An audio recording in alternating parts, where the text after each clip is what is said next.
Hi, everyone. Thanks for joining us here on the Rochester Press Box. Bill Pucker with you. Good show today. Draft special. Tariq, how you doing? I've done a lot of draft homework, and I still don't know who's going to take anybody except Trevor Lawrence. And Duffy, who are you wearing there? Oh, well, for draft week, it would be appropriate for me to wear my Sammy Watkins draft day #1 Bills jersey that I have here. So hopefully this year's Bills draft goes better than that one did. Hopefully.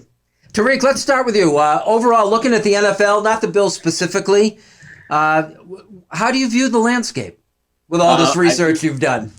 Well, let me just tell you this. After Trevor Lawrence, it just gets real interesting because apparently we have a fascination with quarterbacks in the NFL. How many people had Zach Wilson? How many people had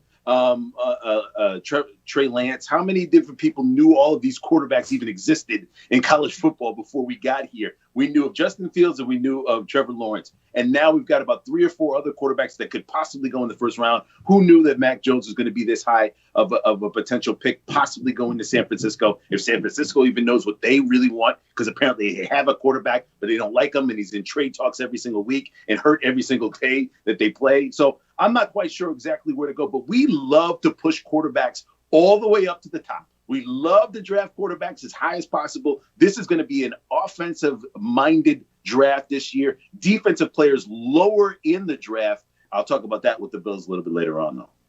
Pat? Yeah, no, I'm with Tariq 100%. Like, it is funny how I knew 2 quarterbacks' names, and I watched a little bit of college football before they started, and now I know 74 quarterbacks' names. Like, when the heck did Mac Jones become comparable to Tom Brady? Because I've heard that from multiple people. He could be Tom Brady. He could be the next Tom Brady. First of all, Tom Brady was taken in the 6th round, not the first. Second of all, where the heck did he come from? And when's the last time an Alabama quarterback did anything in the league? Joe Namath? Legitimately. Is there anyone before that? Like, I don't know. Like, haven't we learned enough doing these drafts and watching quarterbacks perform that, one, in the last 25 years, quarterbacks taken outside of #1 but in the top 5 don't fare well, and 2, it seems the larger school quarterbacks are the ones that struggle the most at the NFL level because of the talent around them. That tells me get the heck away from Mac Jones and maybe even Trevor Lawrence. Or Justin Fields. I mean, you look at Tariq was pointing out the fact that Ohio State doesn't have much of a history of producing good pro quarterbacks. And like Tariq does his prep, mine is always like, I look at mock drafts until I can't see anymore. The majority of the mock drafts out there have San Francisco taking Fields ahead of Jones in that 3 spot, which is the first interesting pick, Tariq. Well, it's either that or Jones or anything else San Francisco wants to do, but possibly trade, which every GM has now mentioned. The Bills, well, not Brandon Beane. We'll get to that a little bit later on. But the Giants are interested in trading. The Cowboys are interested in trade. I've heard more trades that I've heard of guys that are interested in going either offense or defense, which makes me believe San Francisco might have that option. But I'm not even sure what San Francisco wants to do because you have Garoppolo. You mentioned him in trades. I don't know if they're going to take Mac Jones. If they do take Mac Jones, is he worth it that high? Then you waste the pick. San Francisco, look at where they were in the Super Bowl a couple of years ago. It seems like they're in the middle of a quick rebuild, which never works. Does anybody care if New England drafts a quarterback besides me? No, because if you're going to draft a quarterback there, look, it's not like the Patriots are quarterback whisperers, right? Like, I mean, you see how Garoppolo's doing. You saw how Matt Castle was when he left New England. The guy that you found, again, was a 6th pick all those years ago, and Belichick was ready to lose his job. Heck, take a quarterback every round this year. It's not going to scare me at all with the offense you got around him. Ryan Mallett. Oh, yeah, I forgot about Ryan Mallett, yeah. Yeah, he was one of the better ones. A cautionary tale out there. There was a draft in 1996. The top 3 picks were quarterbacks. Tim Couch, Donovan McNabb, and Akili Smith. To one of your guys' points, it says there's a real good chance of failing with that quarterback pick. I mean, there's 2 out of 3 right there completely washed out. Whereas you could get a possible a game-changing cornerback, a defensive player, and really totally change your offense. I mean, this is where I think the later rounds for the Bills is so beneficial. You could actually find guys to add and plug into your team defensively. I think with all the players that are available offensively, people are sleeping on the defense for this draft because guys are not being evaluated that highly. Everybody wants to pick up their offense. I just think that the defense might have a little bit better draft this year. Yeah, to that point, again, there may be only one defensive player, if that, picked in the top 10 of this year's draft. So we're going to move on to the Buffalo Bills, and we'll do that next here on the Rochester Press Box.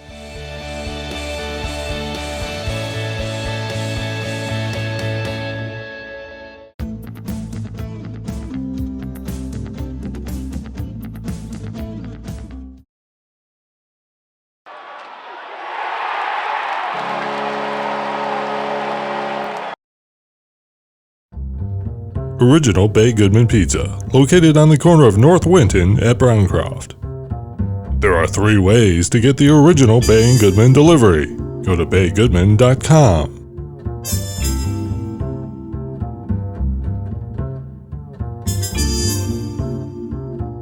Welcome back. Thanks for joining us here on the Rochester Press Box, talking NFL Draft, which begins on Thursday.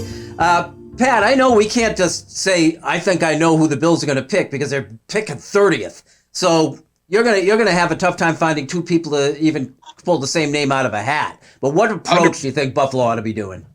No, you're totally right, 100%. And what makes it even more complicated is there isn't a giant need for the Bills. I look at it, if we're going to talk specific players, there's 4 players I think the Bills are leaning towards, if it's there, right? 3 out of the 4 being defensive. The one major need, if the Bills have a need right now, is a corner to start opposite Tre'Davious White. I like Caleb Farley out of Virginia Tech. You're going to need to replace your defensive ends, whether it's Mario Addison or Jerry Hughes in a season or 2. I like that kid Jalen Phillips, a defensive end out of Miami. He also played at UCLA. And when it comes to interior defensive linemen, you got Star Latulele, you got potentially Harrison Phillips, Christian Barrymore, defensive lineman out of Alabama. But if I had my choice, just because I want to see something exciting happen, right?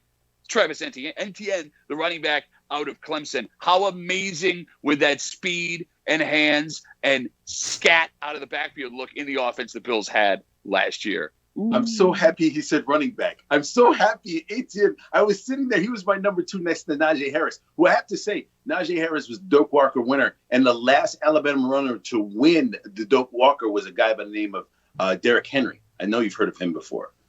2,000 yards, great season, great running back, Tennessee. So I would look at Najee Harris, but I'm so happy you said to Etienne. I'm so happy he said running back. What have I been saying for the last year and a half? The Bills need a good quality running back, and maybe they can draft him late in the rounds. Although I have no idea what Bean wants to do.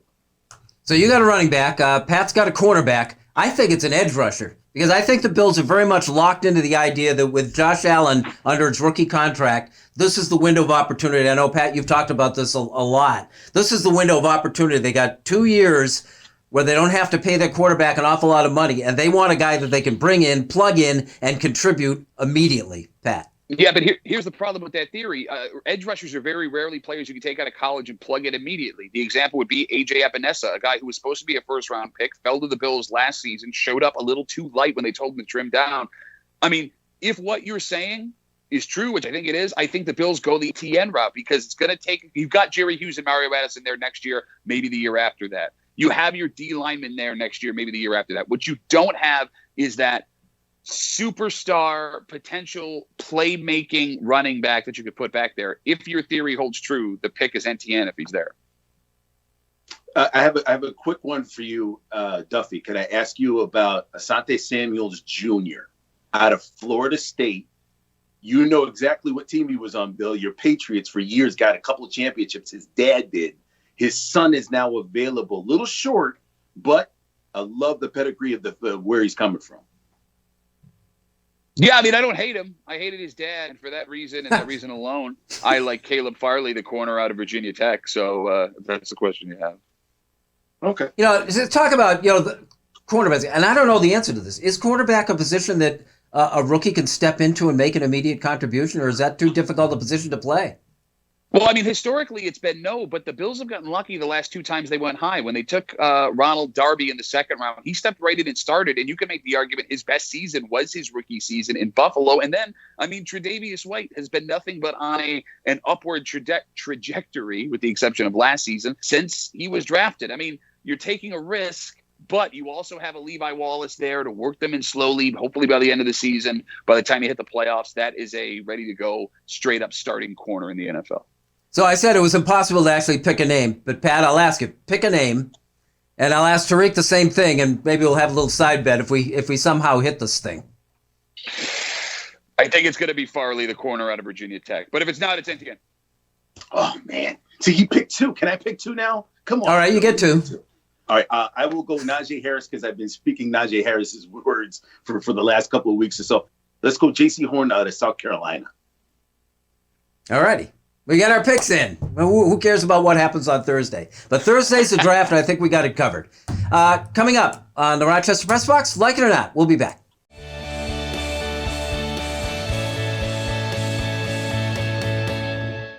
Here's the Press Box trivia question brought to you by Market View Liquor, where exceptional customer service meets an extensive selection. Jefferson Road at 390.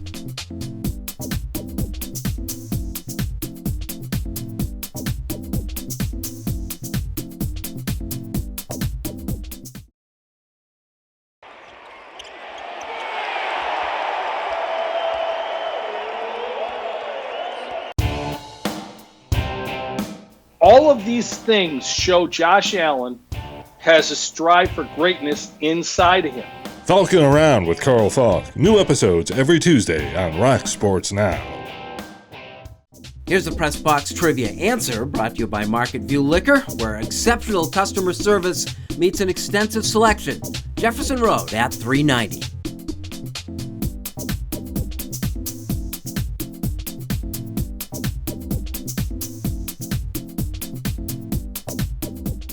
Are you facing criminal charges from a DWI and feel that you never imagined it could happen to you? Contact attorneys with years of experience as prosecutors and defenders. Contact Ganguly Brothers Law today for a free consultation. You can put your trust in us.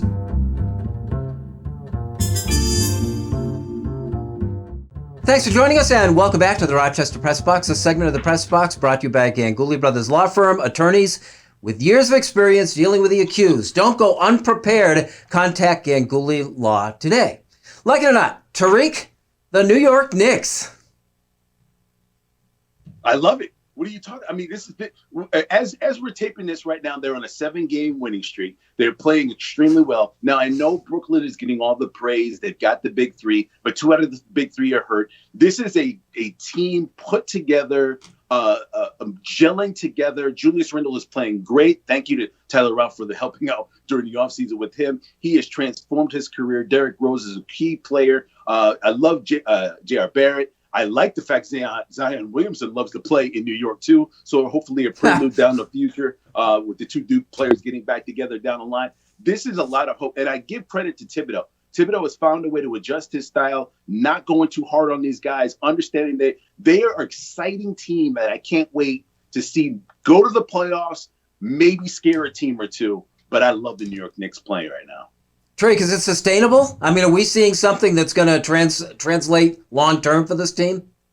Yeah, because 2/3 of the NBA is terrible. So, I mean, the Knicks can beat 2/3 of the NBA. It's the other third of the NBA, the elite teams like your Brooklyn, your Milwaukee's, your Lakers, your Suns, the top tier teams, your Philadelphia, that they're going to struggle against because they're not able to do that yet. But they're able to beat a Pelicans team. They're able to beat a Charlotte team. They're able to beat these teams that are in the middle of the road, and that's how you get in the playoffs.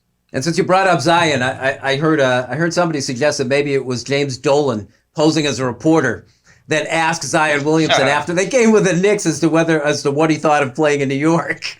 Oh, yeah. The best thing about this is Dolan hasn't said a word or done anything stupid. So, as long as it stays that way, we'll be fine. Pat, like him or not, this year's New York Yankees.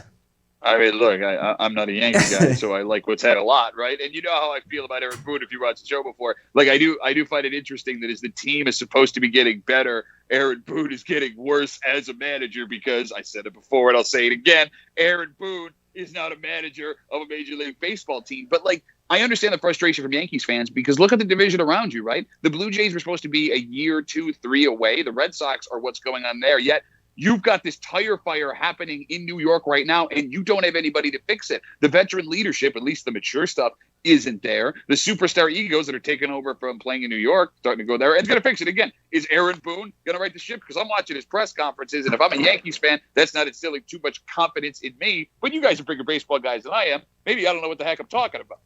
Yeah, but you do a much better Aaron Boone impression, which we can't really leave without. Okay, well, see, normally he's excited and happy. So, can you guys believe what's going on? You guys hear this? But now he's upset. So I guess it would be like, oh man, this is everyone else's fault but mine because apparently I'm a really good manager. I'm very food. He needs a savage moment. He needs another "my guys are savages" moment because none of these guys have any power or any sort of prowess or no one's yelling at anybody. They need one of those explosive moments, like Gardner just destroying a dugout or something. I don't know what they need something. They need some life in there. Yeah, I've learned over the years not really to count them out. I think a lot of people are just on the sidelines, just waiting to jump on them when they have a stretch like this. And as we talked about it before, if they go 5-10 in the middle of July, no one even sees it. This is the Rochester Press Box. Unfinished business is next.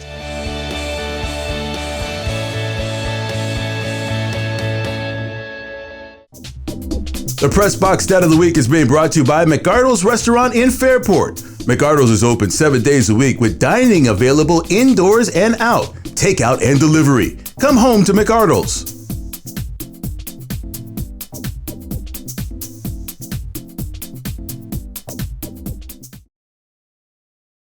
And now to Eichel. He floated one. Score!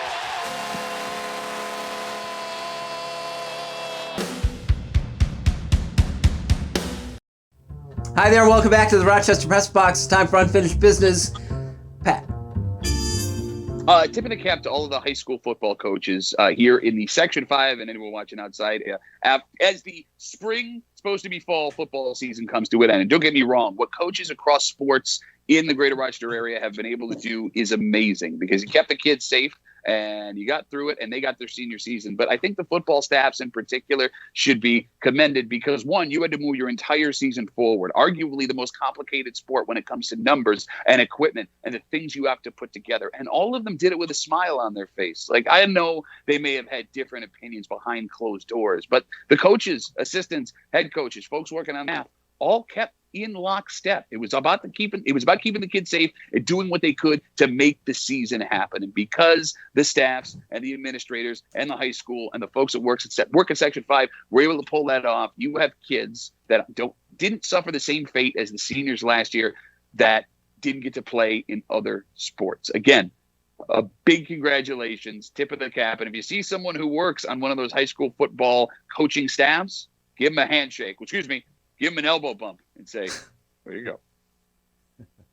I'm so proud of Steph Curry. Why? Because he's without his number 2 guy in Klay Thompson. He just lost his number 1 first-round draft pick in James Wiseman, and he's still finding a way to win in a very packed West. Why is this big? Because normally for a guy like Steph Curry, who's a 2-time MVP champion, 3-time champion, this is something that you would normally see. Hey, listen, this is not our year. We don't have our guys. We're not 100%. Let's take a couple of nights off and bag it. Nope, he's a superstar. And every night he goes out and leads his team, sometimes wills his team to a win. I've had more respect for Steph Curry this year than any other team before or any other time I've seen him play before. He's a great outside shooter, probably one of the best to ever play the game, but he's definitely earning his stripes this year in a season where they're clearly not going to win a championship, but he still comes and brings it every single game. We talk about how athletes just take nights off, don't feel like playing. Not Steph Curry, and I give him credit for it.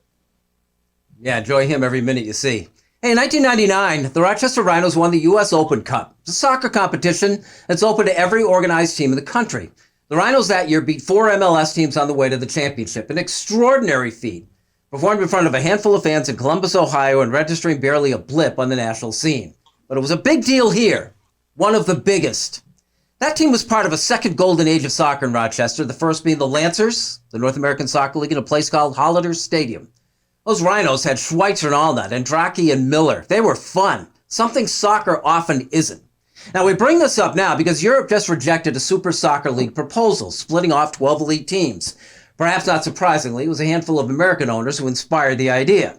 It was intriguing, but it was decidedly un-soccer. Where they delight in Leicester City winning the Premier League, where the relegation system gives every little club a theoretical chance to find a path to a national championship, where the Rhinos can win the U.S. Open Cup. Greed is good here, perhaps, maybe not so much over there. And hey, doubling back to what Pat was saying, a big congratulations to especially the people behind the scenes, the administrators, the athletic secretaries, and all the people that made the high school season, all these sports coming together. They made it work, and it was a gargantuan task. Hey, guys, thank you very much. Tariq, good job. As always, it's a pleasure. Thank you to those not going with that Super League. I love David beating Goliath.